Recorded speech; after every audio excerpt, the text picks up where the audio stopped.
This is the news in brief from the United Nations. Any military operation by Israeli forces against Rafah, where well over 1 million civilians are sheltering, would have dire humanitarian consequences, the UN's senior humanitarian and reconstruction coordinator for Gaza said on Monday.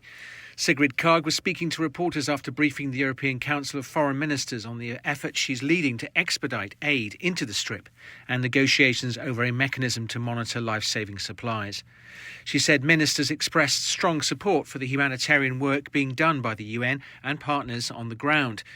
Israel's defense minister reportedly said on Sunday that if the remaining hostages seized during the Hamas-led terror attacks of the 7th of October were not released by the start of the Muslim holy month of Ramadan in March, Israeli forces would enter what is the last refuge for half of the enclave's population.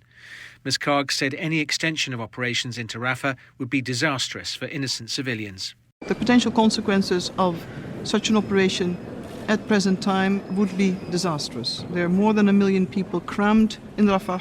It's not intended for 1 million people in shelters. Health conditions are very worrisome. We know that aid is not sufficient to get in. It's harder and harder to distribute.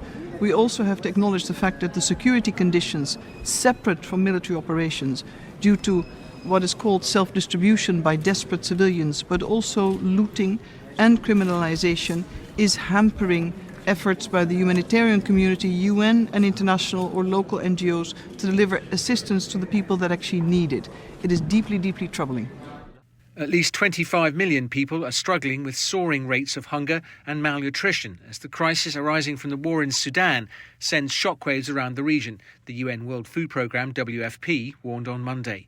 Thousands of families continue to be displaced and forced to cross borders into Chad and South Sudan each week, while fighting between government forces and the powerful RSF militia, which erupted last April, continues. WFP Regional Director Michael Dunford said the crisis impacting Sudan, South Sudan and Chad has created the world's largest displacement crisis. He added that the mostly women and children crossing the border have no resources of their own.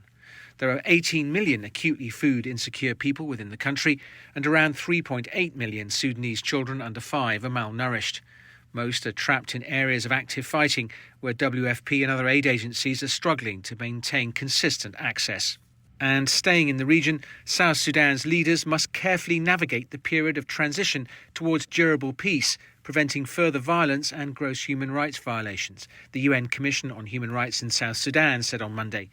The UN Human Rights Council appointed independent investigators have just carried out their 12th visit to the country.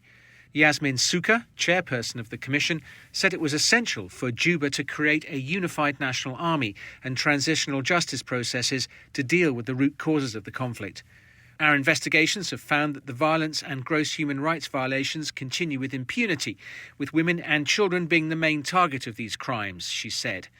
Independence of the judiciary and joint security arrangements with constitutional support are essential to avoid a return to conflict following elections.